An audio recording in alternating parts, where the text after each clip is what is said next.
Busy beans को कैसे envision करते हो? बिजी बीन्स को मैं ऐसे एनविजन करता हूँ कि भाई मेरे को चाहिए कि मेरे 100 आउटलेट्स तो एटलीस्ट होने चाहिए इन द नेक्स्ट 4 years और 5 years। मेरे टोटल आउटलेट्स 100 होने चाहिए। आजकल फेसबुक पे चलते हैं जो ब्लॉगर बने रहते हैं, सब दिखाते हैं हमारा सीक्रेट मसाला। घंटा कोई सीक्रेट मसाला नहीं होता, जो बात सच है। एक कंपनी है वीकेएल करके, उसका मसाला उठाते हैं, पैक करते हैं, बताते हैं जी हमने दुबई से इम्पोर्ट किया मसाला। 300 रुपए का मसाला 1000 रुपए का बेचते हैं अपने फ्रेंचाइज वालों को, वो एकदम फुल इज्जत से बेच रहे हैं। Hi TJ, welcome to our podcast. You are known to have started your own chain of restaurants, your own, restaurant business. Mm-hmm. How did you come up with this? What was the idea behind? So it all started when I was in college basically. Final year के time पे था। तो 7th semester में starting में नौकरी वगैरह लग गई थी, तो खाली थे, प्रोजेक्ट्स वगैरह कुछ था नहीं करने को, सब बन ही चुका था। तो खाना बनाना शुरू कर लिया। पसंद था, वैसे भी देखते तो थे ही वीडियोस, पहले से देखते आ रहे थे। तो और देखने लग गए वीडियोस, फिर और बनाने लग गए, और चीजें करने लग गए। तो इट स्टार्टेड ग्रोइंग अपॉन मी एक तरीके से। तो मैंने कहा यार ये बढ़िया चीज है, यही करेंगे। तो नौकरी क्या करनी करके फिर पहले ये प्लान था कि भाई ये कौन से साल की बात है? 2015। अच्छा, स्टार्टेड इन 2015, फाइनल ईयर जब स्टार्ट हुआ था। फिर करते कराते फ्री हुआ पहले कि चलो नौकरी लग गई है, ठीक ठाक पैकेज था, एवरीथिंग वाज डिसेंट। तो मैंने ठीक है चलो कर लेंगे। Where did you get placed? और बल्क रिक्रूटर तो जिंदाबाद तो था ही, वो तो मिल ही गया था। उसके अलावा एक और भी थी, तो ठीक था। तो करने लगे, चलो पहले 2-3 साल पैसे बचाएंगे, फिर आके कैफे खोलेंगे, करेंगे। फिर बाद में कैफे रेस्टोरेंट बिजनेस चलाना, यू हैड ऑलरेडी थॉट कि वो करना है, वही कर। जब वो तब हो गया था कि हाँ भाई बना भी बढ़िया रहा है, सबका वैलिडेशन मिल ही गया था कि हाँ अच्छा बनाता, तो मैं कहा ठीक है, तो फिर बेच भी लेंगे यार, ऐसी क्या बात है। तो ये था बेसिकली। और वहां से फिर स्टार्ट किया।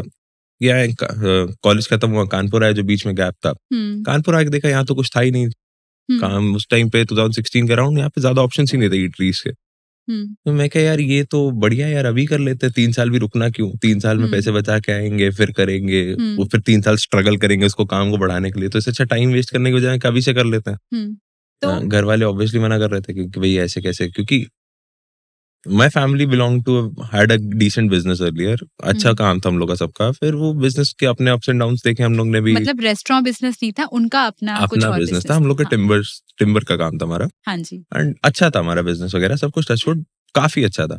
तो ऑब्वियसली हर चीज की अपनी चीजें होती हैं, काफी चीजें खराब हुई हमारे साथ भी फैमिली में वगैरह वगैरह करके। तो फिर ये था कि घर वालों, आप भी छूटे नहीं हो ये सब चीजों से। हाँ ऑब्वियसली।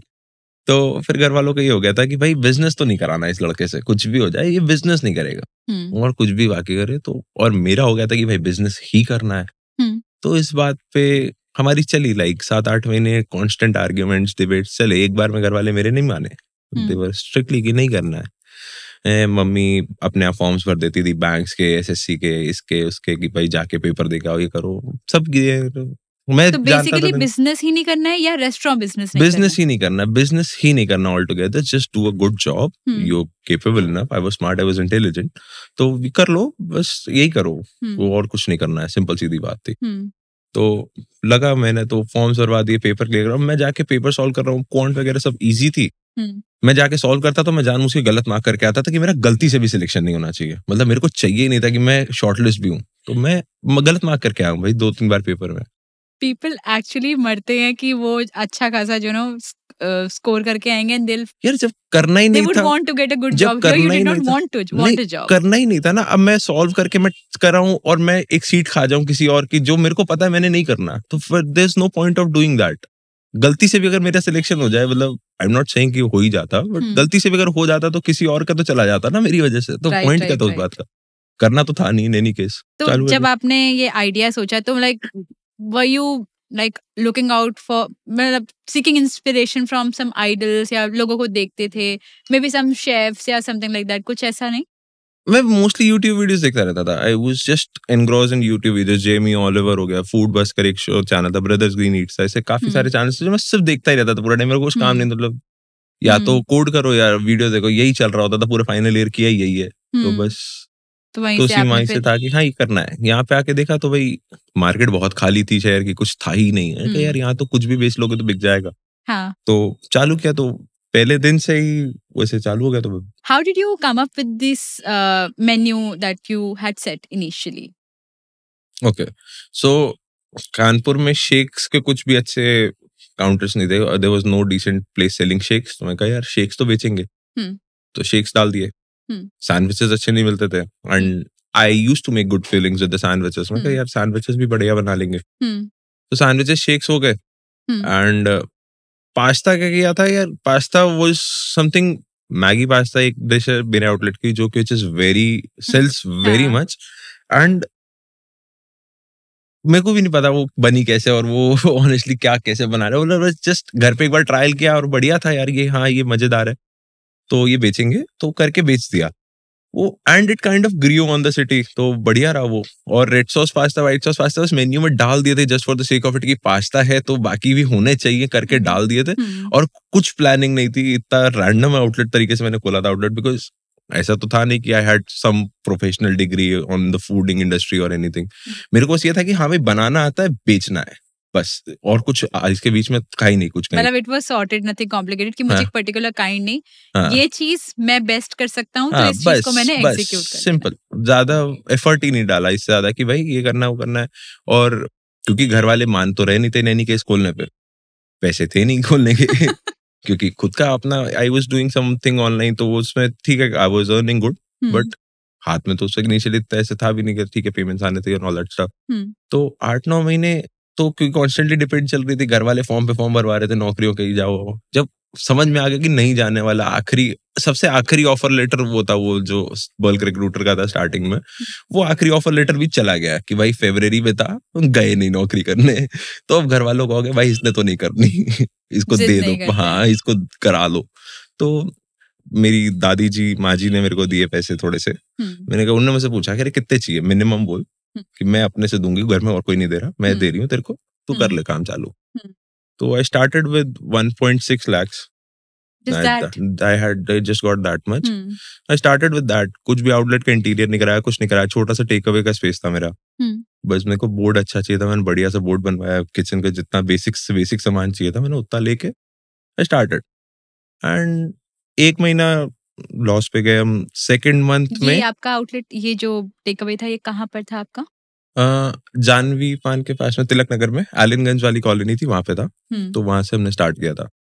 तो ये पहला महीना हम लॉस पे गए थे, सेकंड महीने से ही customer started repeating and stuff. तो थर्ड मंथ तक वी वर एट पार। तो ठीक है, बेस्ट है। तो वहां से फिर it started and then there was no looking back. सब बढ़िया चलता गया उसके बाद। तो और धीरे धीरे करके वो एकदम भीड़ लगने लग गई, एकदम बहुत ही सेल्स आने लग गई। सुबह से लेकर रात तक किचन में ही लगे हुए खुद ही। आई हैड ज्यादा मैन पावर भी नहीं था वहां पे, तो इतनी स्पेस ही नहीं थी कि लड़के भर के रख पाए। तो छोटा सा 80-90 स्क्वायर फीट का स्पेस था, छोटा सा। स्टोरेज के लिए एक अलग स्पेस लिए रखा था, अलग से वहां से काम करते थे। और जी काम चालू हुआ, ही हुआ। फिर आया टाइम कि भाई अब चलो कमा रहे हैं, अब तो बढ़िया से सब आ रहा है। तो फिर आया टाइम रेनोवेशन का। मैंने अब तो पैसे लगा लेते हैं, और अपने भी आ गए तब तो पैसे बहुत लगा लेते हैं। तो पूरा फिर जहाँ इतनी सी स्पेस के लिए बजट जो लेके चले थे, उससे 2.5 गुना 3 गुना का बजट पूरा क्रॉस कर दिया कि यहाँ ये लगेगा वो लगेगा। बहनों को ले गया था and they were selecting materials and I didn't say know on anything. ये लगाना लगा दो, ये लगाना लगा दो। हवा ही नहीं थी क्या हो रहा है। पूरा आउटलेट रेनोवेट हुआ था 10 दिन, मतलब रेनोवेशन आज खत्म हुआ एंड 2 दिन बाद नोटिस आ गया कि वो पूरी property was unauthorised and all that stuff. तो it will be demolished in 15 days। Oh okay. तो पूरी प्रॉपर्टी वगैरह फिर आ गया नोटिस। तो भाई फिर this is from which year? 2018।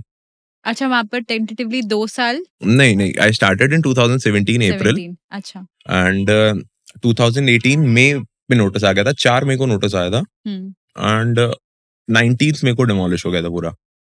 तो ठीक है, वो फिर 19th को पूरा डिमोलिश हुआ। वहां से सारा सामान उठा के घर आ गए, घर पे पूरा स्टोरेज पे रख दिया, नीचे दूसरी जगह देखेंगे वहां करेंगे। तो फिर घर वालों का शुरू हो गया कि भाई नुकसान, हाँ देख लो क्या मिल गया, बिजनेस करके चुपचाप जाओ नौकरी करो, ये सब कुछ नहीं हो रहा है, ऐसा वैसा चालू हो गई। काफी सारी कॉम्प्लिकेशंस फैमिली में, सब फिर अगेंस्ट सब चालू, सब पहले सब चुप हो गए थे एकदम, एवरीथिंग वाज फाइन कि हाँ नहीं अब लड़का कमा रहा है, अच्छा है, सब ठीक है। अगेन जब पीछे हुआ तो फिर सब वापस से सबका चालू हो गया अपना कि भाई तुम तो बेवकूफ हो, तुम नौकरी करते तो बढ़िया रहते, क्या कर रहे हो ये सब। मैंने कहा अच्छा चलो ठीक है। तो फिर फिर 2-3 महीने इसी से चला, एक तो इंस्टेंटली आपने ये 2-3 महीना काम किया ही नहीं या फिर नहीं आपने घर से कुछ नहीं कुछ भी नहीं? किया ही नहीं। फिर उसके वो बाद ये वाला आपने time how did you you know put use what did you do out of that time? वो 3 महीने आपने कैसे क्या फिगर आउट किया? Basically I was trying to persuade my family only कि भाई यही करना है और कुछ नहीं। बाकी घर बैठे रहते थे और कुछ ऑनेस्टली कुछ नहीं कर रहा था। सिर्फ पर्सनल चैलेंजेस थे? बस हाँ, अपनी पर्सनल लाइफ पे भी कुछ चल रहा था, वो सब हाँ, चल रहा था। इट वाज अ या हाँ, it was a rough patch but ठीक है। तो फिर भई ये हुआ कि नहीं करने दे रहे, तो this time I backed out and I went to do a job. I went to Bangalore कि दीदी की कंपनी थी, शी सेड कि आजा, we will get things done for you. हुँ, मैं चला गया। हुँ, अगस्त में मैं गया था, हुँ, शायद हाँ, 1st अगस्त को गया था मैं हुँ, और मैं 3rd या 4th से मैंने ऑफिस जॉइन किया हुँ, और सब एकदम चिल सीन था भाई, दीदी की कंपनी है, कोई कुछ नहीं कह रहा था, मतलब बस अपना काम करके देते रहो, तुम आओ तो ठीक, नहीं आओ घर से कर लो, कोई बात नहीं अगर नहीं आ पाए, मतलब it was very chill for me and जितना कोई ऑफर कर सकता उतना उन्होंने ऑफर कर रखा था मेरे को। बट मेरे बस की नहीं थी करना, मतलब अरे यार बैठ के क्या कर रहे हो, कोड कर रहे हो 4 घंटे 6 घंटे, मेरे को करना ही नहीं था ये। मेरे को मजा ही नहीं आ रहा था इसमें, मतलब ऊपर से ऑब्वियसली तो फ्लो टूट चुका था करने का, तो मेरे को वैसे ही नहीं हो रहा था और अब तो समझ ही सिर्फ खाना बनाना आ रहा था कि यही तो है काम जो करना है और यू तो वर कुछ है। Getting those callings from the हाँ, इनसाइड कि करना तो हाँ, यही हाँ, है। एग्ज़ैक्टली। तो चला 6-7 दिन वहाँ पे, तो फिर हफ्ता भर भी, बस हफ्ता भर से ज़्यादा नहीं? 4 दिन I went to office for 4 days. फिर मैं 3 दिन मैं बैंगलोर था, मैं कहा मैं नहीं जा रहा, मैं कुछ कर ही नहीं रहा। फिर ये हुआ कि भाई आ जाओ, मैंने कहा चलो ठीक है 1 हफ्ता घूम फिर के बैंगलोर, हुँ, अब आए हैं तो घूम भी लेंगे। हाँ, सोच के आए, फिर कुछ काम एकदम अर्जेंट आ गया तो मैंने नेक्स्ट डे की टिकट करी, मैं हुँ, वापस आ गया। हुँ। चलो जी आ गए। अब यही था, भी यही करना है, कुछ वो है नहीं। So did you started off convincing your family or did you just started कि हाँ नहीं, जगह नहीं। देखते हैं ढूँढते हैं I और start धीरे-धीरे करते my हैं? mom then was convinced. My mom agreed कि हाँ नहीं तुम इतना परेशान हो रहे हो, तुम आ जाओ, we'll see it for it something. तो we were having some financial issues उस टाइम पे। हुँ, तो मम पापा के एक फ्रेंड है, very close friend hmm, and I respect him a lot till date because of that. तो he had offered me to help hmm, prior of me leaving to Bangalore कि hmm, मतलब तुम बैंगलोर मत जाओ, क्या करोगे जाके, तुम जो कर रहे हो वही बढ़िया है। हुँ, हुँ, तुम रुको, तुम्हें अगर if there is any financial issue तो वो लो लो। तो मेरी एक बहुत ही क्लोज फ्रेंड है, उसके डैड एंड वो पापा के फ्रेंड, वो दोनों आपस में भी बहुत क्लोज फ्रेंड्स हैं, तो उन दोनों ने दे बोथ ऑफर्ड मी कि भाई तुम्हें कितने पैसे की जरूरत है काम स्टार्ट करने के लिए, just give us a number and we will manage that for you. And this time I was not going for a small takeaway joint. I was planning to go on a decent level. So I needed some funds. Like to make it a to हाँ, shape it into a हाँ, cafe now? But kitchen पूरी थी मेरे पास, I already had built up the entire kitchen, मेरे पास hmm, पूरे equipments थे, तो all I needed was to take up a space and उसका इंटीरियर हुँ, नहीं था। तो दैट अंकल उनसे मेरी बात हुई तो he offered me some funds, हुँ। ऑब्वियसली उनसे लिए and that's how I started with it and फिर तो बढ़िया रहा, सब कुछ अच्छा चलता रहा। तो आपने जब ये स्टार्ट किया ऑब्वियसली आपने कुछ मार्केट रिसर्च करी होगी, आपने आपकी कुछ फाइंडिंग्स रही होंगी। नहीं, आप आपने बस एक कोर आइडिया पे ही डायरेक्टली स्टार्ट कर दिया, कहीं कुछ कंपैरिजन वगैरह कुछ नथिंग? कंपेयर करना किस चीज़ से था? मेरे को था ही नहीं, कानपुर में कुछ ऐसा था नहीं जिससे मैं कंपेयर करूँ। हुँ, एंड द का market which I was tapping on, hmm, वो तो एग्ज़िस्ट ही नहीं कर रही थी। मतलब या तो बेच रहे थे तो एकदम एकदम अच्छे फाइन डाइन रेस्टोरेंट्स थे, या एकदम ही कैफ़े वाले थे जो कि एकदम ही सुपर प्राइस्ड थे। हुँ, देयर वाज़ नो रीज़न, मतलब अगर एक अच्छा कैफ़े आपने डिसेंट इंटीरियर बना दिया तो इसका मतलब ये नहीं कि आप यार ₹350 का पास्ता बेचोगे। क्यों बेचना है भाई आपको? करेक्ट। मतलब आपकी उतनी कॉस्ट होनी चाहिए, सब कुछ होना चाहिए, मतलब ज़बरदस्ती है क्या? तो वो चल रहा था यहाँ पे, तो मैं कहा नहीं, मैंने वही मेन्यू उठा के बेच दिया। ऐसा नहीं कह रहा कि एकदम नेक्स्ट ओनली लेवल मोर पूरी। अफोर्डेबल। हाँ, Okay, so what was the kind of audience that you were tapping, what that you were trying to work with, जिसको आपको अपना आपको जिनसे बिजनेस चाहिए था? मेरा बस ये था कि I had to make sure that I am selling good food, अच्छा खाना बेचना है और उतने पे बेचना है जितने पे मैं कमा के खुश हूँ। मेरा कोई ऐसा नहीं था कि भाई दिन में मेरे को 10 ऑर्डर चाहिए बस, और उसमें यहाँ पर ऑर्डर मैंने 1000 रुपए कमा लिए, मेरा ऐसा हो गया। मेरा ऐसा नहीं था कि भाई मेरे को वॉल्यूम चाहिए थी, मेरे को चाहिए था कि मेरे पास कॉन्स्टेंटली इनफ्लो लगा रहना चाहिए कस्टमर का। तो if I am even making 30-40 rupees in a dish and profit, I am happy. बस मेरे को कॉन्स्टेंटली लोग आते रहने चाहिए थे, मुझे चाहिए था कि बस it should be engrossed all the time. तो बस इसलिए तैसे करके शुरू कर दिया था। तो and this tapped a lot in the near by colleges and उसमें, क्योंकि अफोर्डेबल था, पोर्शंस अच्छे थे, सब लोग आने लग गए थे, तो उस वजह से अच्छा उठ गया था मेरा। तो तो दैट वाज आपने द रीच प्राइमरी। आउट कैसे किया कॉलेजेस को या फिर जो फनी भी स्टोरी, आपकी ऑडियंस फनी थी? स्टोरी। तो जब मैंने आउटलेट चालू किया था, जी। 1 महीना तो ऐसे ही निकल गया, कुछ कहा समझ नहीं आ रहा था क्या करना है। तो बैठे थे, मेरे शॉप के जस्ट बगल में शॉप थी, वो हुक्के वगैरह बेचते थे, इमरान भैया की थी। तो मैं वहां पे था, उनकी शॉप पे था, एंड आई हैड पूरा मेन्यू प्रिंटेड थे मेरे पास, पैम्पलेट्स थे। तो एक मेडिकल कॉलेज के बच्चे आ रखे थे, I just offered them a pamphlet. मेरे को उस बंदे का नाम नहीं याद है। मैंने कहा स्टार्टेड दिस, बगल में ही है और कभी ट्राई करना, एंड ये वो करके, एंड उन्होंने कहा ठीक है भैया आज ही मंगाएंगे। उन्होंने रात में ऑर्डर किया, उनको सबको पसंद आया, एंड नेक्स्ट टाइम वो फिर आए, कल अगले दिन ही आए आउटलेट पे ये वो। मैंने उनको बोला प्लीज थोड़ा सा प्रमोट वगैरह कर देना एंड ऑल दैट स्टफ। तो उन्होंने कहा भैया पैम्पलेट्स दे दो। वो बंदा पैम्पलेट्स ले गया मेरे से, फर्स्ट ईयर का था, BH5 में था हॉस्टल के, GSVM में। उस बंदे ने पूरे हॉस्टल में मेरे पैम्पलेट बांट दिए, अपने आप बांट दिए। And that's so kind of him. हाँ, that was very kind of him. And क्या हुआ, बस उसने बांट दिए, और वहां से एक एक करके ग्रेजुअली ऑर्डर्स आने लग गए, और बेस अच्छा तो खाना रख सेल कर ही रहते, तो customer started repeating, and it all started by word of mouth. कुछ ऐसा नहीं कि मैंने एड्स रन किए या मैंने होर्डिंग्स लगाए, पैम्पलेट्स कुछ नहीं, वो बस एक 1000 रुपए के पैम्पलेट्स थे बस, जिससे मेरा सारा काम हो गया। तो वही था। That is indeed nice.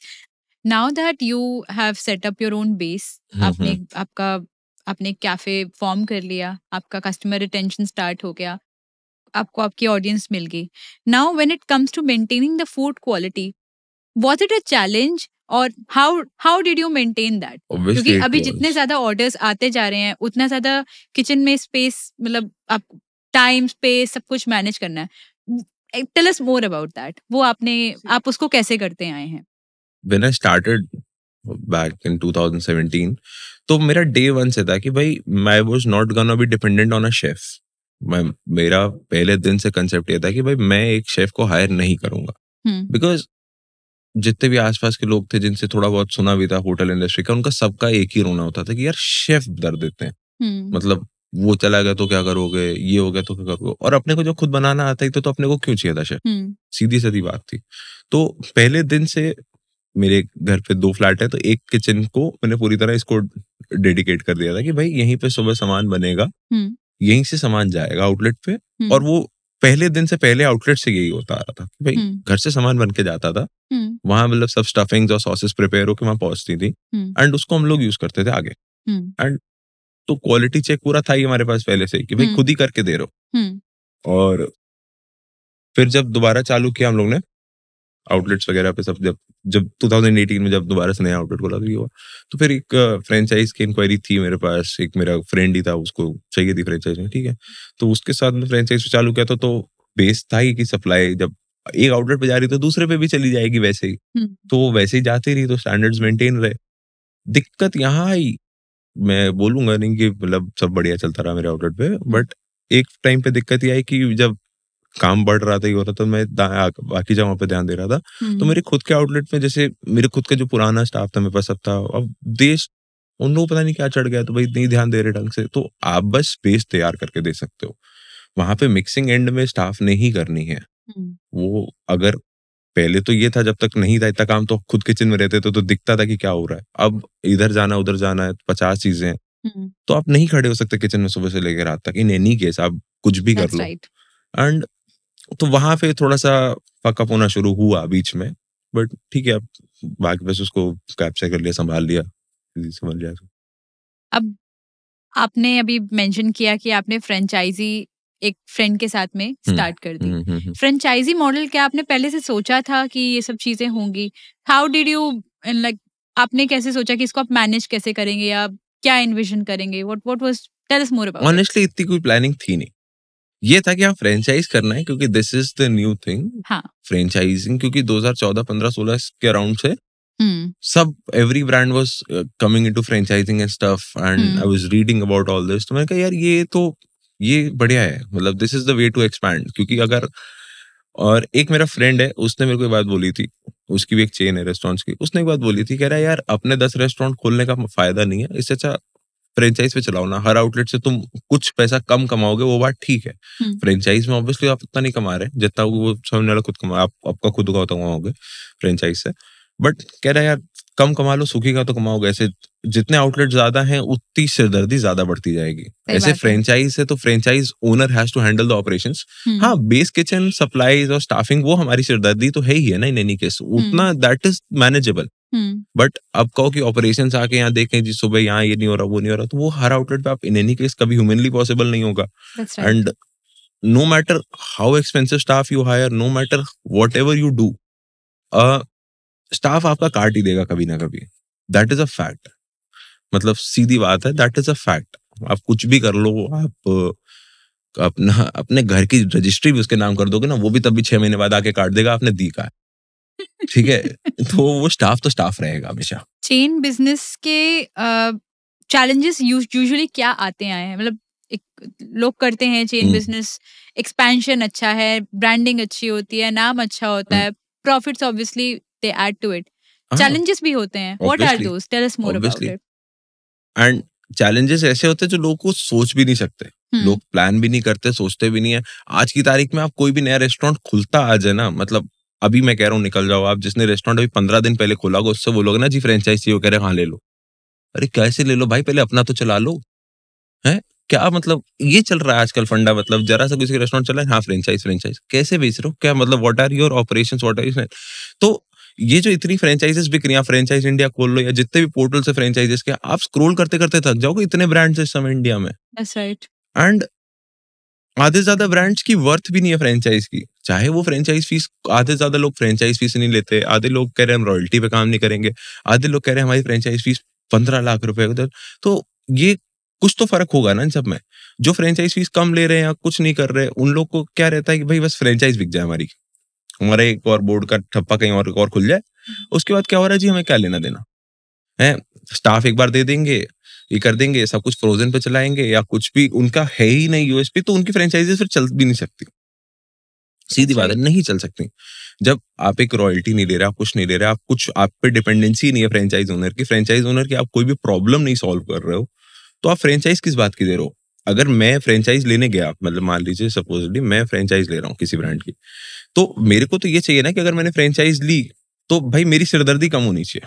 बिल्कुल है, अगर मेरे को A to Z पूरी सिरदर्दी लेनी है रेस्टोरेंट की खोल के, तो मैं आपको 2 लाख 4 लाख 5 लाख जो आपने मांगा मैं वो क्यों दूं, या आपने नहीं लिया ऑल टुगेदर तो मैंने आपके नाम से क्यों खोलूं, मैं अपनी आइडेंटिटी क्रिएट कर लूंगा।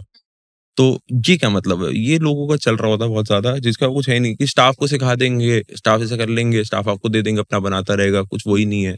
क्यों, कुछ स्टैंडर्डाइजेशन नहीं है, मतलब एक स्टाफ यहाँ पे बना रहा है, वहां पे एक स्टाफ को और सिखा के बना दिया, वो ये सबके हाथ का फर्क होता ही होता है। आप जितना मर्जी वो कर लो, वो थोड़ा सा फर्क आएगा ही आएगा। डेफिनेटली आता है। फिर आप चीजें कैसे मैनेज करोगे, कैसे मैच करोगे। कुछ लोग वहाँ ऐसे सोचते क्वालिटी हैं। पे भी तो क्वेश्चन आएगा ना। एग्जैक्टली। तो इसके लिए हम लोगों ने क्या किया कि स्टाफ भी हम दे देते हैं। स्टाफ हमने दे दिया जो मेरे आउटलेट पे सब करके जाता है, तो पता रहता है कि हाँ इसको स्टाफ एकदम जब तक इतना ओके नहीं हो जाता कि हाँ भाई वो सब बना ले रहा है, हर चीज की वो देगा। प्रॉपर्ली उनको ट्रेन करते हो। इज्जत से पूरा सीख के जाता है स्टाफ। और रॉ मटेरियल तो सब जितना भी जो हम लोग खुद का बनाते हैं वो खुद से क्या आता है। बाकी जो मार्केट के रहता है, जैसे अगर कोई भी कहे ना कि वो A to Z चीजें अपनी बनाता है, ये जो आजकल फेसबुक पे चलते हैं, जो ब्लॉगर बने रहते हैं, सब दिखाते हैं हमारा सीक्रेट मसाला, घंटा कोई सीक्रेट मसाला नहीं होता, जो बात सच है। ठीक है, कुछ नहीं होता, सब बाजार से उठा के अपने डब्बे में डाल के बता देते सीक्रेट मसाला है। ठीक है, मैं एक फ्रेंचाइज का नाम नहीं दूंगा, बट वो क्या करते हैं, वो एक कंपनी है वीकेएल करके, उसका मसाला उठाते हैं, पैक करते हैं, बताते हैं जी हमने दुबई से इंपोर्ट किया मसाला, 300 रुपए का मसाला 1000 रुपए का बेचते हैं अपने फ्रेंचाइज वालों को, वो एकदम फुल इज्जत से बेच रहे हैं, तो चल रहा है। तो ये सब बताने की स्कीमें हैं, कुछ ऐसा हो नहीं रहा है सब। कुछ कुछ ब्रांड्स हैं जो कि बहुत सही कर रहे हैं, मतलब चीजें सॉर्ट करके दे देते हैं आपको एंड टू एंड प्रोडक्ट की, भाई आपको किचन की चिंता नहीं करनी, ठीक है। और किसी को भी अगर रेस्टोरेंट इंडस्ट्री में आना तो उसका सबसे बड़ा चैलेंज यही होता है कि अरे यार किचन कैसे संभलेगी। बाहर बैठ के कस्टमर से बात करना ही करना और मेन्यू ऑर्डर्स लेना, ये सब एक्सेट्रा ये कोई भी कर सकता है। मेन सबको रेस्टोरेंट में जो सबसे बड़ा नेगेटिव है रेस्टोरेंट इंडस्ट्री का, वो है स्टाफिंग और किचन। अगर आप एक फ्रेंचाइज ले रहे हो तो आपकी ये दोनों प्राइमरीली चीजें सॉर्ट होनी चाहिए, तभी मजा है काम करने का, तभी उसको सामने वाले को भी अच्छा लगेगा कि आप उसने आपकी फ्रेंचाइज ली है। वरना तो वेस्ट है। और लोग कर रहे हैं फ्रेंचाइजिंग जिनका कुछ मेरा एक सवाल है इस पे। अब आपने एक कुछ पैरामीटर्स देखे होंगे ना, जिसके बाद आपने डिसाइड किया कि हाँ अब फ्रेंचाइजी मैं दे सकता हूँ। तो क्या वो पैरामीटर्स होते हैं जिसके बिहाफ पर डिसाइड करते हैं कि हाँ मेरा ब्रांड अब इतना एस्टैब्लिश हो गया है to be able to give it into give a try on franchisee model? So what are those parameters? Tell us more about it. Firstly, everything should be standardized enough to be given as a franchise. कि मतलब आपका menu आपको पता होना चाहिए भाई, हाँ इसमें ये इतना डालना उतना डालना। आप चीजें ब्रेक डाउन कर दो पहले से, आप सामने वाले के लिए SOPs पूरे बना दो कि हाँ आपको बस ये ऐसे ऐसे करना है सिंपल, एंड आपकी प्रोडक्ट तैयार हो जाएंगे। आप उस लेवल पे पहले चीजें सॉर्ट तो कर दो पहले किचन को। इस पे यही इस पॉइंट पे एक सवाल है कि हम लोग मतलब are there like licenses related to it? कुछ फूड के लाइसेंसेस होते हैं कि वो आपका टेस्ट पास हो गया, आपको पास कुछ पेपर वर्क हो, कुछ इस तरीके का होता है क्या? वो तो देखिए, फूड लाइसेंस तो चाहिए। आप restaurant, you need a food license. Food license चाहिए आपको, पानी की जांच चाहिए, एंड मतलब वो तो खैर फूड लाइसेंस में आपकी लगती है। बताइए उसके बारे में। देखिए, फूड लाइसेंस भी दो तरीके के होते हैं। मतलब एक होता है जो सिर्फ 100 रुपए का होता है, जिसमें अगर आप एक छोटा सा जॉइंट से चालू कर रहे हो, सब कुछ कर रहे हो, तो आप पहले उससे स्टार्ट कर सकते हो। बट उसमें you sign an affidavit that your turnover is less than 12 lakhs per annum। अच्छा। कि आपका इससे कम रहेगा टर्नओवर तो आप वो ले सकते हो, वो लाइसेंस के लिए आप एलिजिबल हो। लोग इनिशियली, खैर उससे ज्यादा भी होता है, तो फर्स्ट ईयर के लिए लोग यूजुअली वो ले लेते हैं, क्योंकि डे वन से तो किसी को भी नहीं प्रेडिक्टेड होता है, and there is nothing wrong in that part. And एक होता है उसके बाद होता है जो कि स्टेट लाइसेंस होता है, दैट इज 2000 रुपीज। उसमें आपके पेपर्स भी ज्यादा लगते हैं, सब चीजें होती हैं, एंड वो तब होता है जब आपकी 12 लाख से ऊपर की ग्रॉस, मतलब जब आपको आप क्या तो बड़ी थोड़ी सी सीटिंग स्पेस है आपके पास ठीक साथ, या आपके पास आपका सेल है अच्छी, तो आपको वो लेना, वही लाइसेंस लेना पड़ेगा, एंड उसी पे यूजुअली सब आउटलेट्स काम कर रहे होते हैं। तो यही कुछ बेसिक्स होते हैं। अब getting back to the same question, आप कुछ पैरामीटर्स बता रहे थे जिसमें एक आपने इसके बारे में बताया हमें। हाँ, तो यही हो गया कि पहले आप, अगर मैं जिस दिन मैंने फ्रेंचाइजिंग, जब मैंने सोचा कि भाई मेरे पास हाँ ये है, मैं बिजी बीन साकेत नगर, मेरी पहली फ्रेंचाइज थी साकेत नगर में, तो मैं कहा हाँ चलो ठीक है, अब साकेत नगर में हमें खोलना है, बंदा तैयार है, सब चीजें ओके हैं। तो उस दिन से पहले मेरा ये वर्किंग शुरू हुई थी कि जो जो सामान हम अपने आउटलेट भेज रहे हैं, हम पहले तो वो चीजें भेजेंगे कैसे दूसरे आउटलेट पे, लॉजिस्टिक्स का। हाँ। उसके बाद ये था कि हर चीज की हम वो कैसे करेंगे कि भाई हमको तो पता है कि कितना क्या डालना है। अब सपोजली आपने एक फ्रेंचाइज ली मेरी, आपको नहीं पता ना कि मैंने सैंडविच में कितने ग्राम स्टफिंग डालनी है, क्या करनी है, तो I will have to provide you with that documentation, सब कुछ वो रहना चाहिए उसमें। हाँ, इनिशियली में प्रॉपर्ली एक चीज नहीं, अब वो सारा सॉफ्टवेयर में एडेड है जो हम लोग पॉज यूज करते हैं, सारी रेसिपीज उसमें डली हुई हैं। आप उसमें आइटम डालो, you just search and you will get that over there, कि पूरा ब्रेकडाउन आपको एज इट इज आ जाएगा। अब उसमें कोई पॉइंट नहीं है ना, मैं आपको अभी इनिशियली एक शीट दे दूंगा, आप एक बार पढ़ लोगे, 2 बार पढ़ लोगे, उसके बाद क्या करोगे? आप बार बार मेल पे तो देखोगे नहीं शीट अपनी। वो तो इतना बेसिक स्किल, मतलब जैसे हम बेसिकली अपने लिए खाना बनाते हैं, उस फॉर्म में 1-2 बार बनाएंगे, वो अपने आप याद हो जाता है कि कितना कितना हिसाब से जाना है। तो वो उसी हिसाब से सब उसमें पॉज पे सब पहले डलवाया, पूरी रेसिपीज एक एक करके वेन करके सब करी कि हाँ इसमें ये इतना ही डलेगा तो ठीक रहेगा, इतना डलेगा ज्यादा हो रहा है, कम हो रहा है, और जितने से कॉस्ट इफेक्टिव भी रहे। कि देखिए, अगर आप एक पिज्जा बना रहे हो, आपने उसमें 100 ग्राम चीज डाली, कस्टमर तब भी खुश रहेगा। आपने उसमें 200 ग्राम चीज डाली, तब भी कस्टमर खुश ही रहेगा। कस्टमर आपको कुछ एक्स्ट्रा नहीं दे जाएगा, अरे भाई मजा आ गई तुमने क्या खिला दिया, ये नहीं हो रहा है। वो आपको जितना है उतना ही देगा। तो you just have to make sure कि you add the optimum amount, and उतने में आप पैसे ले लो, मतलब उतने में, बिकॉज़ आपको अपनी कॉस्ट मैनेज करनी है। क्योंकि आप नहीं, कुछ भी हो, आप जितना मर्जी कर लो, अगर आपकी कॉस्ट 35% के अराउंड गई आपकी food cost, 35 to 40 is the upper limit, मतलब 40 के अंदर तो आपको हर हालत में रखनी है अपनी फूड कॉस्ट, तभी आप एक रेस्टोरेंट बिजनेस को प्रॉफिटेबल कर सकते हो, वरना आप नहीं कर सकते। आप कुछ भी कर लो, लोग सोचते हैं कि अरे नहीं इतना 50% का मार्जिन है, ये है वो है। बिल्कुल बात ठीक है, अगर आप सिर्फ खाने का कॉस्ट जोड़ लो तो बिल्कुल है 50% का मार्जिन, बट उसके बाद आपका रेंटल है, सैलरीज हैं, इलेक्ट्रिसिटीज हैं, वेस्टेजेस हैं। क्योंकि अगर आप ध्यान ना दो, जैसे अब मेरे खुद के फ्रेंचाइजीज में ये चैलेंज मैंने देखा है, अब फ्रेंचाइज ओनर नहीं ध्यान दे रहे आइटम पे, अगर इन्वेंट्री पे, भाई मैं बता सकता हूँ आपको, मैंने आपसे कह दिया जी आपने इस चीज में 10 ग्राम डालने हैं, ये चीज आपने ये चीज भी डाल दी, अब स्टाफ बनाते 20 ग्राम डाल गया, चीज तो बन के निकल गई। आप बाद में कहो जी वो प्रॉफिटेबिलिटी में इशू आ रहा है, कॉस्टिंग्स में मैनेज, तो that's not my problem, that is your problem to tackle. ठीक है, मैं फ्रेंचाइज की तरह फ्रेंचाइज ओनर होके मैं आपको सिर्फ सामान दे सकता हूँ, मैं आपको स्टाफिंग दे सकता हूँ। लोग कहते हैं कि भाई पूरा आउटलेट ही चला दो, तो वहां भी लोग भी गलत हैं। That is a different model altogether. उसमें फिर मैं company own company operated COCO model पे आ जाऊंगा, तब बात होती है। और वो मॉडल में आपका कोई भी फ्रेंचाइज जो भी कोको पे काम करती है, वो 8-10 लाख में काम नहीं कर रही, कर ही नहीं सकती कोई कोको पे, क्योंकि एक बार आपने टर्म साइन किया 5 साल के लिए, तो मैं as a company I am liable to make run your outlet for 5 years, and in just by taking 3 lakhs or 4 lakhs as franchise fees, that I'm not gonna do in any case. Why should I do that? मतलब I'm not that cheap if I have to consider my time and the effort I'm gonna put. As simple as that. तो लोगों को लगता है कि भाई, और India में तो वैसे भी रहता है, लोगों को भाई पैसे ना देने पड़े, बाकी दुनिया करा लो पूरी। These are like the few parameters. एक और चीज आजकल हम लोग ही करते, कुछ भी मतलब अभी हमें कोई चीज चाहिए तो जोमेटो या स्विगी पे रेस्टोरेंट्स लिस्टेड होते हैं। जोमेटो और स्विगी का आपके बिजनेस में क्या कंट्रीब्यूशन है? कंट्रीब्यूशन कुछ नहीं है, उल्टा लेके ही जाते हैं। If I have to be very honest, contribution कुछ नहीं है, लेके ही जाते हैं। हाँ ठीक है, एज एन एंड कस्टमर, मैं भी एज एन एंड कस्टमर अगर मैं कहीं और से ऑर्डर करना चाह रहा हूँ, Zomato Swiggy is a convenience to me, true. Yes, It is convenience, that is true.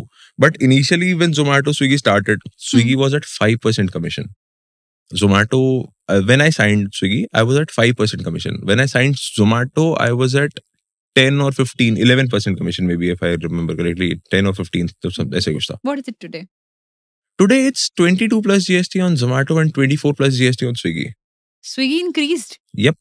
Everything increased, and अब इसके बाद भी अब क्या है ना, the percentage also increased. Yep, the percentages increased, and initially they used to offer us sharings in the discounts. जो भी कस्टमर को जैसे डिस्काउंट मिलते हैं ना, 50% up to 100, 60% off, पहले शेयरिंग्स मिलती थी, अच्छी मिलती थी पहले तो, कि भाई ये अच्छा है, ये अच्छा रेस्टोरेंट है, इसमें भाई 60%, 70% हम बेयर कर देंगे, 30-40% रेस्टोरेंट बेयर कर दे, and we are good to go. तो हम लोग उससे आपसे कितना ज्यादा हम लोग को फर्क भी नहीं डालना पड़ता था प्राइसिंग में। सपोजली एक चीज मेरे मेन्यू में 150 की है, तो स्विगी जोमेटो पे 190, और बढ़िया 180 190 करके खुश थे हम लोग कि ठीक है चलो 150 की जगह हमें 140 भी आता है तो वी आर हैप्पी। ऐसा नहीं है हमें, क्योंकि ठीक है we understand that you are a service provider and आप कुछ वॉल्यूम एक ला के दे रहे हो मैं, तो उस बात का हम अगर 10-15 रुपए पर प्रोडक्ट हमें कम भी आता है तो it's not a challenge to us. But आज की डेट में we need to give ads to keep ourselves up.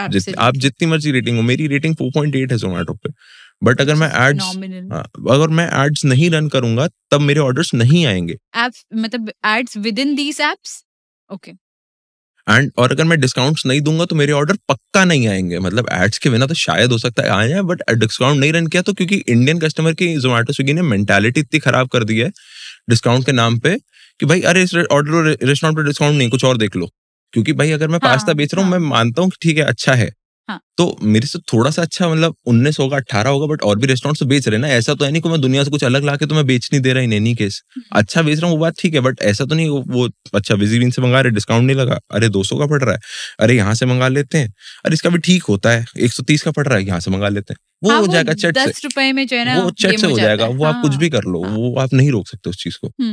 तो ये चीज नेगेटिव करी है जोमेटो स्विगी ने, विच आई फील। एंड इन्होंने इनिशियली शेयरिंग्स बहुत नहीं सब दिया तो रेस्टोरेंट को खटका नहीं, बट अब कस्टमर की डिपेंडेंसी इतनी बन गई कि वो कस्टमर के एंड से भी वो डिलीवरी चार्ज और एसेट्रा वो कस्टमर से भी ले रहे हैं, which is understandable from them, their perspective as a company, they want themselves to be profitable, but वो हमारी जेब काट के प्रॉफिटेबल हो रहे हैं। देखा जाए डिलीवरी हर एक को बुरी लगती है कि मतलब इतना क्यों, लेकिन स्टिल 30, 40, 50 इज स्टिल ओके, मतलब ओके फाइन, अच्छा खाना आ रहा है ना, घर बैठ के आ रहा है, फेयर इनफ। डिलीवरी तो लीजिए ठीक है, हमारे एंड से कमीशंस के एड्स के पैसे दो, फिर कूपन शेयरिंग दो, तो रफली लोग बोलते हैं कि स्विगी पे 22% ही कमीशन है, जोमेटो जैसे 22-24% कमीशन है, बट वो 22 नेगोशिएबल है, होती है, थोड़ी बहुत नेगोशिएबल होती है, बट रनिंग बिटवीन 20 to 25 हाँ, के बीच में, थोड़ी हाँ, बहुत नेगोशिएबल होती है। जब बड़ी चेन्स हैं तो वो 17-18 तक भी आती हैं, ऐसा नहीं कि नहीं आती हैं। हाँ, एंड बट उसमें कुछ फायदा नहीं है ना इतना करके, बट उसके बाद एड्स भी रन सब करोगे डिस्काउंट से करके, तो इट रफली अकाउंट्स टू 40%, 40-42% आपका जाता ही जाता है। तो अब आज की तारीख में फिर अब महंगा बेचो आप। जो चीज हम आउटलेट पे 150-160 बेचते हैं, हमें मजबूरन स्विगी जोमेटो पे 240-250 करनी पड़ती है। एंड फिर लोगों को लगता है अरे भैया इनके तो रेट बढ़ते जा रहे हैं, अरे हम क्या करें, we can't help it any more, you order from us directly ना, दैट्स व्हाई वी प्रमोट कि भाई हमसे डायरेक्ट ऑर्डर करो। डिलीवरी रेटिंग्स, डाइनिंग की रेटिंग्स 4.8, डिलीवरी रेटिंग्स 3.94, इतना डिफरेंस रहता है। क्यों रहता है? आधे ऑर्डर्स राइडर्स खराब करते हैं, वो भी थर्ड पार्टी है आप वो, और रेस्ट कस्टमर हमें फोन करता है उठा के, भैया ऑर्डर ठंडा आ गया, ऑर्डर पूरा फैला हुआ आया, ऐसा आया। हम तो अपनी तरफ से सब सही करके भेज रहे हैं ना, अब वो उन्होंने खराब किया, उस चक्कर में वो कॉम्पनसेट भी करो अपने एंड से कस्टमर को, क्योंकि भाई okay since you Obviously. Ordered from us I will compensate, उसका रिम्बर्समेंट हमें तो कुछ नहीं आ रहा, हम कॉम्पनसेट कर रहे अपनी जेब से कि चलो कर दिया है, उल्टा को हमारे पे आउट से कट ही जाए, कस्टमर ने अगर स्विगी जोमेटो पे अलग कंप्लेंट डाल दी तो हमारे पे आउट से भी अलग कट जाए, वहां से भी कट जाए, यहाँ से कस्टमर को अलग दे चुके होते हो आपके कस्टमर के बोलने पे कि नहीं चलो ऐसी कोई गलती हो गई, चलो कोई बात नहीं, दोबारा ऑर्डर भेज दे रहे हैं आपको, ये कर दे रहे हैं, वो सब करो ही करो। ये भी तो चैलेंज ही हो गया एक तरीके ये this is a very big challenge because in the से। And Is it you or is it a common challenge with all the restaurants? It is a common challenge with everyone, मतलब every restaurant is listed on Swiggy and Zomato, and none of the restaurant is happy with Swiggy and Zomato, and I can assure हाँ, you of that.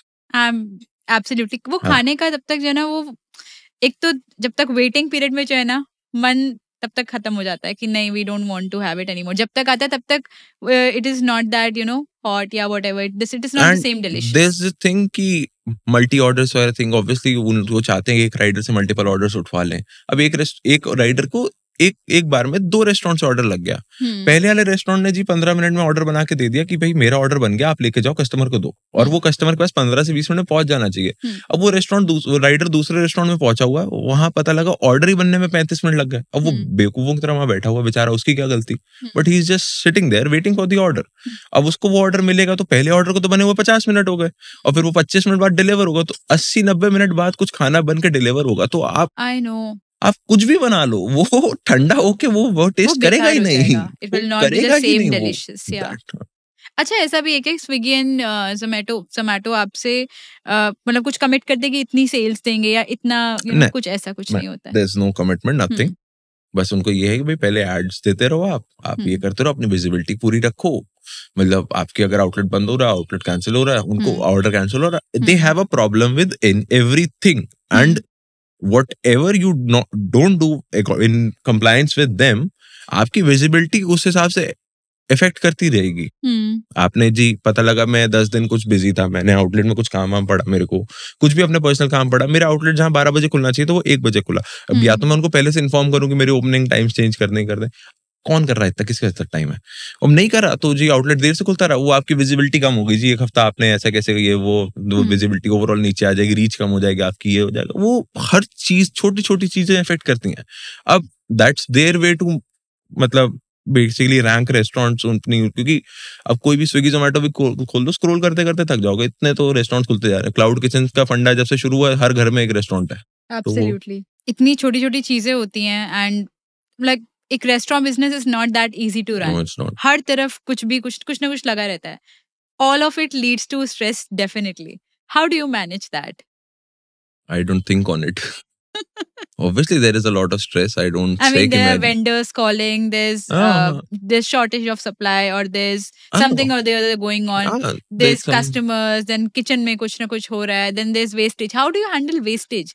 ये restaurant business में बहुत common है, आप अभी बात भी कर रहे थे उसके बारे में। What about that? Tell us more about that thing. Wastage handle करने का सिर्फ और सिर्फ एक तरीका है कि आपके पास हर चीज का स्टॉक का टू द ग्राम वेट होना चाहिए एवरी डे, एंड आप रेस्टोरेंट पे रहो ना रहो, आप रोज रात में अपनी इन्वेंटरी चेक कर लो। भाई आज सेल हुई, हाँ हमने इतने रुपए का माल बेचा, ये हुआ, हमारे ये बिका, हमारे ये खपना चाहिए, इतना होना चाहिए, हमारे पास ये इतना बचना चाहिए। तो आप पहले रोज उतना देखते चलो, अगर आप देखते चलोगे तो आपकी वेस्टेज बची रहेगी। आपको जी मैं महीने में एक बार हिसाब कर लूंगा तो आपको क्या पता किस दिन ज्यादा लग गया, किस दिन कम लग गया, आप नहीं कर सकते उस चीज को tackle. There is absolutely no other way. आप जितना मर्जी टू द ग्राम कर लो, कुछ कर लो, वो नहीं कर सकते। अब apart from all these little challenges is one more challenge that today all the businesses are facing, and that's GST. How did it impact your life? Or like, what do you think? So Tell us more about it. initially, see, GST in the services sector, in our sector, till 20 lakh it's exempted. If your turnover is less than 20 lakh, you don't need a GST. मतलब it's not compulsory for you to have a GST number. तो अगर आपको उतना कम है तो ठीक है, कोई बात नहीं, तब तो बात ही खत्म हो जाती है. अगर आपको उसके ऊपर चला जाता है तो रेस्टोरेंट इंडस्ट्री में क्या है कि इट्स 5% एंड कॉम्पोजिशन लो, नॉन कॉम्पोजिशन लो, कुछ भी लो, 5% देना है. एंड कुछ भी इनपुट भी नहीं रहता. ऐसा नहीं कि आप परचेज कर रहे हो तो आपने उसमें पीछे जीएसटी पे करिए तो आगे आपको आईटीसी मिलेगा, कुछ नहीं. यू जस्ट हैव टू पे 5% ऑफ योर नेट सेल्स. तो हाँ, obviously, which is okay, which is okay, it's nothing wrong, but since there is no ITC, so we अगर overall if you calculate what the GST amount you paid in a month, वो फिर 5% से ऊपर है. But ठीक है, that's the government, we have to do it. क्या कर सकते हैं? Absolutely. अब how, like, there are finances involved in all of this. मतलब what is the management of finances? आप कैसे मैनेज करते हो उन सबको कि कहाँ पर कितना कॉस्ट डालना है, कितना पैसा डालना है, कैसे डालना है, कहाँ पर कितना नहीं डालना है. So tell us about it. Tell us about the do's and don'ts of this business, of restaurant business. Because सबसे major part वही है. Let's suppose if I want to, start a business like that, maybe take up a franchisee. मुझे क्या do's और don'ts को मद्देनजर रखना है कि मुझे ये चीज आगे से याद रहे, क्योंकि पता होना चाहिए. Tell us about it. डूज में तो फर्स्टली आप कभी भी रेस्टोरेंट खोलो तो आपके हाथ में 6 months की रनिंग कॉस्ट होनी चाहिए. इंडीड. एटलीस्ट 6 months तो की रनिंग कॉस्ट आपके बफर में होनी चाहिए. ऐसा नहीं है कि अगर मैं भी कोई फ्रेंचाइज खुल रही है मेरी भी, तो इनिशियल सेटअप कॉस्ट अगर हो गया, चलिए मान लिया हमने अंडर 10 lakhs आपका एक पूरा डिसेंट कैफे पूरा प्रिपेयर करके दे दिया, सब कुछ करके दे दिया, आपको जी मेरे पास पैसे खत्म है. तो अगर आप कुछ फ्रेंचाइज भी ले लो, आप अपना भी खोल लो, जितनी बड़ी सी बड़े फ्रेंचाइज हो. अगर मैं वो नहीं, उस लेवल की बात नहीं कर रहा डोमिनोज मैकडी केएफसी की, जो बच्चा पैदा होता है 2 साल में उसको पता होता है क्या है, वो नहीं, उनकी बात नहीं कर रहा मैं, बाकी जैसे ब्रांड्स की बात कर रहा हूँ. तो वो हर ब्रांड जो भी एक एस्टैब्लिश्ड भी है आज की तारीख में, वो एक एरिया में एस्टैब्लिश्ड है. पैन इंडिया में कभी नहीं, मैं नहीं जानता कि कोई ऐसे मतलब इतने बड़े नाम को छोड़ के कोई ऐसा ब्रांड हो जो पैन इंडिया एस्टैब्लिश्ड हो.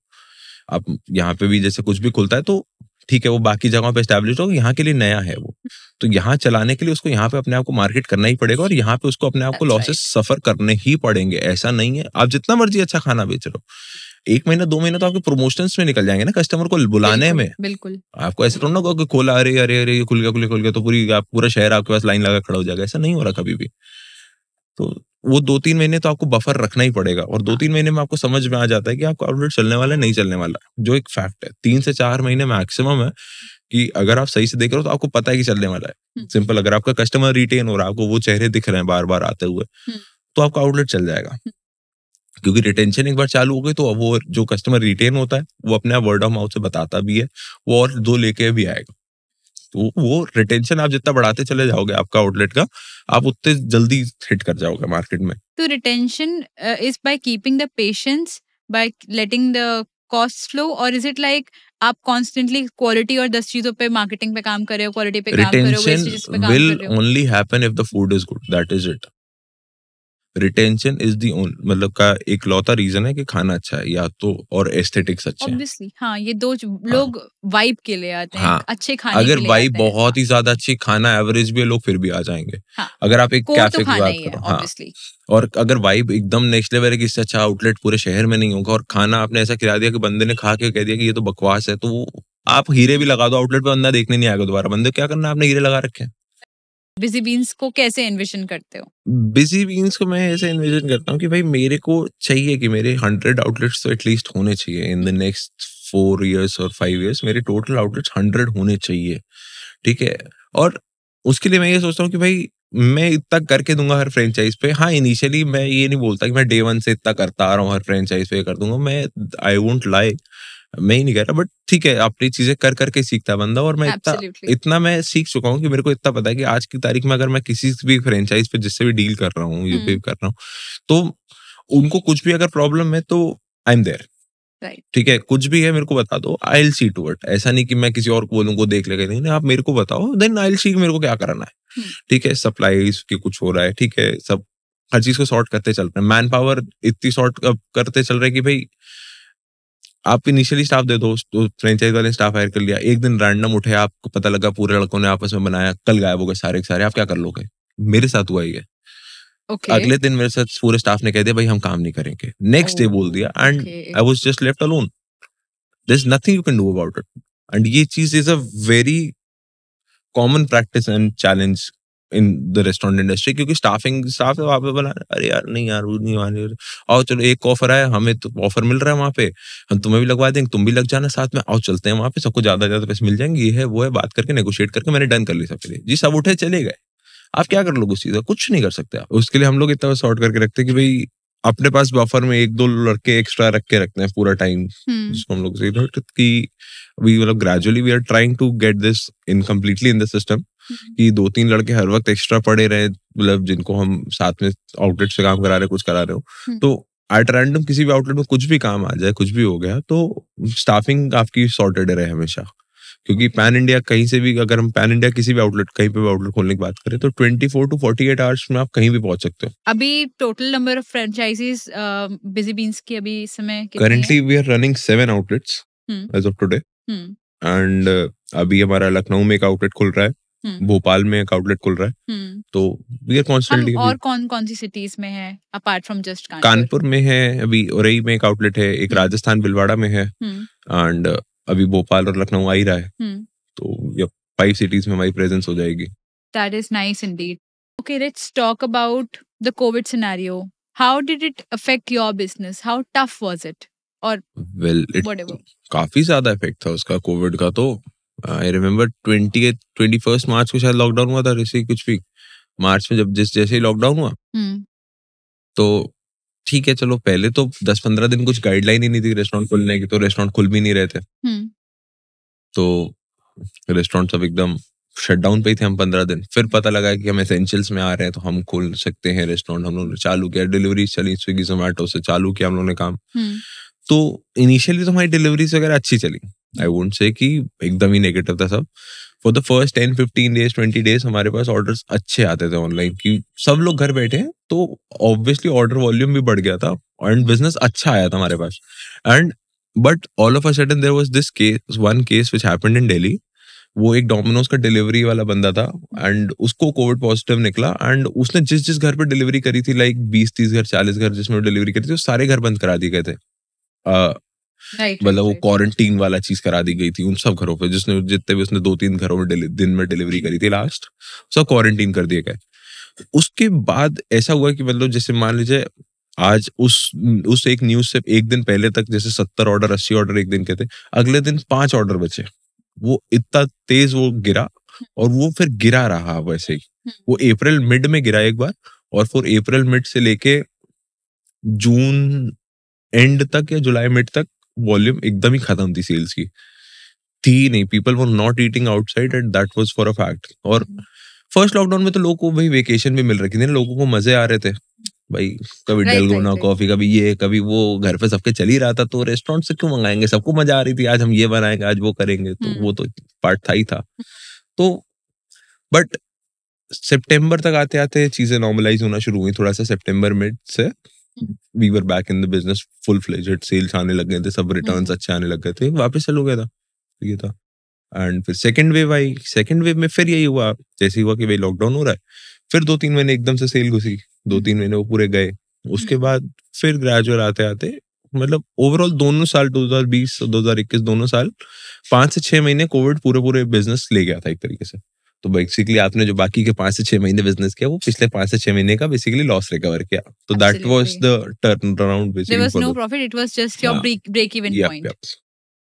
तो अब इस दौरान में क्या ऐसा भी हुआ कि आपके कुछ outlets they got shut down, ऐसा भी कुछ? बिल्कुल हुआ। So there was this one franchise, हमने 21 फरवरी 2020 को वो फ्रेंचाइज ओपन करी थी, एंड 21 या 22 मार्च को जिस दिन भी लॉकडाउन हुआ उस दिन लॉकडाउन हो गया। तो उसके बाद से 3 महीने तो लॉकडाउन ही रहा था स्ट्रेट, 2.5-3 महीने तो लॉकडाउन ही रहा था। उसके बाद जब खुला तो वो फ्रेंचाइज ओनर ने खोली ही नहीं आउटलेट। उसने बोला कि भाई अभी तो रेस्टोरेंट इंडस्ट्री अगले 4 महीने और 5 महीने लॉस पे जाने वाली है, मैं 3 महीने का लॉस जेब से दे चुका, मैं 4-5 महीने का और लॉस दे ही नहीं रहा, जो गया जाने दो, मैं नहीं खोल रहा। तो ही बैक्ड आउट। तो हमें क्या कर सकते हो, शट डाउन हो गया। एक आउटलेट और हमारा क्लोज हुआ था इस वजह से कि भाई लैंडलॉर्ड ने वो प्रॉपर्टी सेल कर दी। अब वो शॉप अच्छी है, रेंटेड है प्रॉपर्टी, और हमारा वो आउटलेट बहुत प्रॉफिटेबल भी था एंड अच्छा भी चल रहा था वो आउटलेट, सब कुछ सही था। वो लैंडलॉर्ड ने नोटिस दे दिया भाई 3 महीने बाद, मैंने तो बेच दिया जगह, 3 महीने बाद आपको खाली करनी है। अब वो कर दी, तो अब वो जो पार्टनर्स थे वो कह रहे अब एक दूसरे शहर में शिफ्ट हो गया, एक ने कुछ और कर लिया, वो कर लिया, तो वो उस वजह से वो आउटलेट फिर वापस दोबारा से रीओपन ही नहीं हुआ। हम्म। अच्छा, एक और ये चीज होती है कि मतलब आउटलेट्स तो कुछ बंद हुए, बट अगर जैसे आज की डेट में किसी को अपना आपकी फ्रेंचाइजी लेनी है, हम्म। तो टेंटेटिव क्या एक उनको फाइनेंस अपना सेट करना पड़ेगा कि इतना में आज जो है ना वो Okay. एक सक्सेसफुल चेन के साथ में, ब्रांड के साथ में वो स्टार्ट कर सकते हैं। सो आपके साथ में वो क्या है? तो अगर आप एक टेक अवे खोल रहे हो, बिजी बीन्स का आप एक टेक अवे जॉइंट खोल रहे हो, जैसे हमारे पे, तो हम 2 तरीके से वर्क करते हैं। एक टेक अवे खोल लो, कियोस्क खोल लो, या एक आप फुल फ्लेजेड एक डिसेंट 300 ये 400 आप स्क्वायर इन फीट। तीनों के बारे में बताया, takeaway, kiosk and the takeaway property. Kiosk is the same model basically, हाँ। मतलब बस सिर्फ आपने किचन सेटअप किया और वहां से आप सर्व करने वाले हो। हम्म। तो अगर सिर्फ एक किचन सेटअप करके आप वो करने वाले हो, तो एक फ्रेंचाइज आप लेते हो बिजी बीन्स की, तो आपका टोटल इन्वेस्टमेंट रफवेयर अराउंड 5 to 6 लाख रुपीस आएगा। ठीक है, दिस इंक्लूड्स एवरीथिंग। तो सब मिला के आपका 5 से 6 लाख रुपए लग के आप एक कियोस्क एक छोटा सा लगा सकते हो, वहां से आप सब कर लो।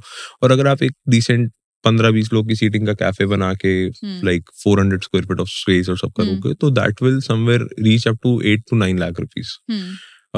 10 मान लेते हैं to be on the safer side, but इतना ही है। दैट इज मतलब द उतना बेसिक। लगेगा टू स्टार्ट विद। हाँ, that is the basic investment जिसपे हम लोग अभी करंट फंक्शन कर रहे हैं। बाद में हम लोग we are obviously gonna increase the franchise fees and everything, क्योंकि हम लोग उतना सेटअप कर रहे हैं बैक एंड पे कि अगर हम So उतनी this is वैल्यू दे रहे exclusive of the हैं। franchisee this is fees. Inclusive currently with the current franchise fees, this price is inclusive of it.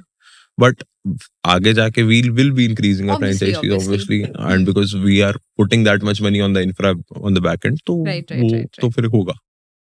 जैसे अब कुछ लोग आपके साथ जब भी फ्रेंचाइजी लेते हैं, क्या उनके साथ ऐसा होता है कि आप कुछ सेट ऑफ रूल्स लिवाई करते हो कि आपने Obviously. एक स्टैंडर्ड मेंटेन करना है, हाँ, आपने बिल्कुल। क्वालिटी चेक रखना है? बिल्कुल। सो देयर आर टाइम्स, ऐसा मतलब मुझे फील होता है एज अ ह्यूमन कि if someone levies some set of rules on me on a business that I have put my money on, तो उसके बाद मुझे एक रूल्स सेट कर फॉलो करने पड़ रहे हैं। वो आपके साथ कि वो चैलेंज आप उसको कैसे फेस करते कैसे संभालते हो उस नहीं, चीज को? अगर कोई फ्रेंचाइज ले रहा है तो ही इज मेंटली प्रिपेयर्ड कि हाँ भाई इनके कुछ रूल्स और रेस्ट्रिक्शंस होंगे ही होंगे। आप अगर किसी भी ब्रांड के साथ जोड़ रहे हो तो आपको उस ब्रांड के हिसाब से काम करना पड़ेगा। अगर आपको एकदम ही आप वो अगे नहीं भाई मैं तो किसी की सुनूंगा ही नहीं, मैं कुछ नहीं करूंगा, तो आप अपना ब्रांड करो ना यार। अगर आप किसी का नाम यूज कर रहे हो आउटलेट पे and he is giving you the rights to use his name, तो वो अपने स्टैंडर्डाइजेशन और अपनी उस पे तो रखेगा ही ना, क्योंकि नाम उसका है, कीमत उसके नाम की है, तो वो तो उस चीज को वो लेगा ही लेगा किसी भी हालत पे। एब्सोल्युटली। बट ऐसा भी तो होता है ना कि मतलब जैसे आपने किसी को दिया, उन्होंने बोला कि नहीं भाई मुझे लगता है ये चीज ऐसे नहीं, ऐसे हो सकती है, बेटर हो सकती हाँ, है, तो वो whatever. चीज अगर You're देखो, welcoming to I newer am things. Always open for suggestions. मैं ऐसा नहीं कहता कि भाई नहीं भाई मैंने ये लिख दिया बोल दिया तो ये पत्थर की लकीर हो गई, हाँ। ऐसा कुछ नहीं है। आपने बोला कि भाई जी जैसे इसमें हम अगर कुछ ऐसा करते हैं तो ये बेटर है, आपने कुछ आइडिया दिया कि भाई हम ये चीज मेन्यू में ऐड कर सकते हैं क्या, हम अगर इस पे ऐसे फंक्शन करें, तो हाँ I am always open to that कि हाँ चलो अगर इसमें कर सकते हैं कुछ तो हम करेंगे, क्यों नहीं करेंगे। लोकेशन वाइज आप उसको हाँ। अब जैसे अगर ओवरऑल, क्योंकि एंड रिजल्ट क्या है, अगर किसी ने मेरी फ्रेंचाइज भी ली है तो इसका मतलब ये थोड़ा ना कि भाई आप तो भाई पूरी तरह मेरे हिसाब से चलो सब करोगे। ऑब्वियसली करना वही चाहिए पूरी तरह, एंड वही करते भी हैं एक एक्सटेंड तक, बट साथ साथ आपको भी थोड़ा सा फ्लेक्सिबल होना पड़ेगा ना। अगर मैं टारगेट कर रहा हूँ कि मेरे को पैन इंडिया एक्सपेंशन करना है, या पैन अभी तो करेंटली मेरा टारगेट यूपी एक्सपेंशन है, फिर करना है मेरे को, तो हर सिटी की कुछ कुछ चीजें अलग होंगी, आपको उस हिसाब से ओपन रहना पड़ेगा।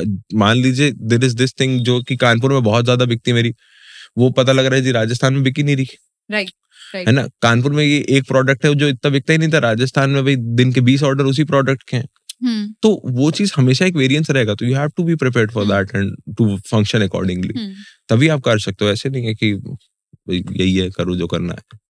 एक और मुझे लगता है एक चैलेंज शायद आपके साथ आता होगा, या किसी भी चेन रेस्टोरेंट चेन बिजनेस में आता होगा कि people start their own brands after just They do.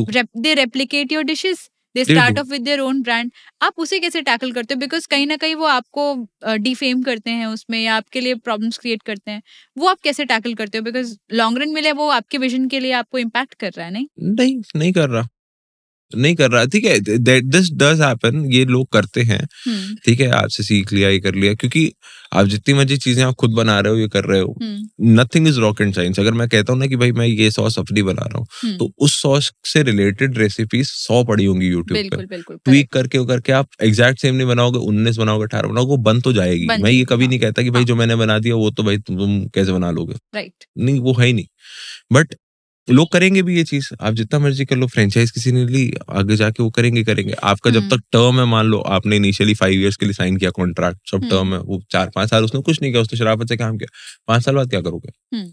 5 साल बाद तो he is not liable with me legally, और उसको लगा कि भाई नहीं जी मैं तो नहीं करूंगा, मैं तो अपना खुल ले रहा हूँ साइड बाय साइड। कुछ लोग ऐसा भी करते हैं, मतलब आप मेरे साथ फ्रेंचाइज ले ली, he is in a contract with me, he is working and outlet अच्छा चल रहा है, अच्छे से काम भी कर रहा है, सब चीज ओके है। उसने तब भी एक सिमिलर मेन्यू से उठा के, अलग नाम से उठा के, उसने एक अलग आउटलेट डाल दिया ऑल टुगेदर। राइट। तो आप उस आउटलेट के लिए तो आप ओनरशिप भी नहीं, आप उस आउटलेट को गवर्न भी नहीं कर सकते, आप किससे लड़ लोगे? तो आप कुछ कर नहीं सकते। आपका नाम कहीं कोई डिफेम कर रहा है, देन व्हाट अबाउट दैट? कि मतलब not you specifically, your brand, I am talking about your brand. See, if anyone says negative about your brand, about my brand, I'm not gonna go and confront them because my brand speaks for itself. I'll just go with that. Right. ठीक है, अगर कोई कह रहा है कि भाई जी नहीं इनकी फ्रेंचाइज में ऐसा हो रहा है, वो हो रहा है, या इनका ये हो रहा है, मेरे को बोलने की जरूरत ही नहीं है। एक बोल रहा है, 100 तो मेरे को शायद बैक कर रहे होंगे आज की तारीख में कि नहीं लड़का ठीक है, काम कर रहा है, तो फिर क्या करना उस बात को? That's right. हमने बहुत सारे आज चैलेंजेस के बारे में बात करी, जितने भी प्रोज एंड कॉन्स थे, लेकिन आई थिंक आप पिछले 4-5 सालों से ज्यादा आपको हो गया इस बिजनेस में। तो what is that one thing that keeps you Sen in the business? What is that positive thing that, मतलब is it just the money, or what is it that you like about this business? See, money, you want to stay with it. What are the money best was things? never the driving force for me. मेरे को कभी भी पैसे से फर्क नहीं पड़ा, मतलब चाहे हो ना हो वो अलग बात होती है, बट ये नहीं कि भाई कुछ करना है तो पैसे के लिए करना है। हाँ. तो सिंपल बात ये थी भाई, कर इसलिए रहे थे कि मजा आ रहा था, हाँ. खुद को अच्छा लग रहा है, हाँ. तो खाना बनाना अच्छा है, लोग खा रहे हैं, तारीफ करके जा रहे हैं, लोग को पसंद आ रहा है, वो अच्छा लग रहा है, कस्टमर आ रहा है, बात कर रहा है, you are interacting, you are having fun. मेरे इतने दोस्त मेरे आउटलेट की वजह से बन गए, जो शायद मेरे कानपुर में थे ही नहीं इतने, क्योंकि 2012 में कानपुर से बाहर निकले, 4 साल बाद कानपुर आए, और 2012 तक सिर्फ पढ़ाई वाले थे कि ज्यादा घूमते फिरते नहीं, 2 साल IIT को दे दिए, IIT की तैयारी को सब कर लिया, तो कुछ थे ही नहीं दोस्त यार, इतनी नेटवर्क ही नहीं था शहर में। अगर आप बोलो कि था ही नहीं, वो जो स्कूल के जो 6-7 दोस्त साथ के थे, बस वही चल रहे थे, और वो भी सब अपनी अपनी जिंदगी में निकल ही जाते हैं। कॉलेज के बाद आप नहीं कह सकते कि सब कानपुर हो। Absolutely. Okay, so let's start with a quick rapid fire. I'll ask you a few questions and you'll have to quickly answer me that. So what's the favorite dish from your menu? Cold coffee. What is the best part about running your business? It gives peace. Okay. And your favorite cafe other than Busy Beans? In Kanpur or in general? In general. I like BYD a lot in Delhi. If you have to come in the cafe segment, I like BYD a lot. And Kanpur में भी? Kanpur में I love Mocha. Kanpur में I love Mocha. That's my go-to place usually, Mocha or this. A location in Kanpur that you would like to, expand your brand at? Saket Nagar, I want my outlet over there. Back again? All right. And what is the best moment of your journey so far? Buying my car. Okay. Yeah. Thank you, TJ, for your time today. बहुत अच्छा लगा आपसे आपकी journey जानी, आपकी story जानी, and it was great having you here. So now that we are on the end part of our podcast, don't you think you should be doing something for us too? Yeah. So do like, comment, and share the video as much as you can. Also subscribe to the Kanpur Stories. Yeah. You have to.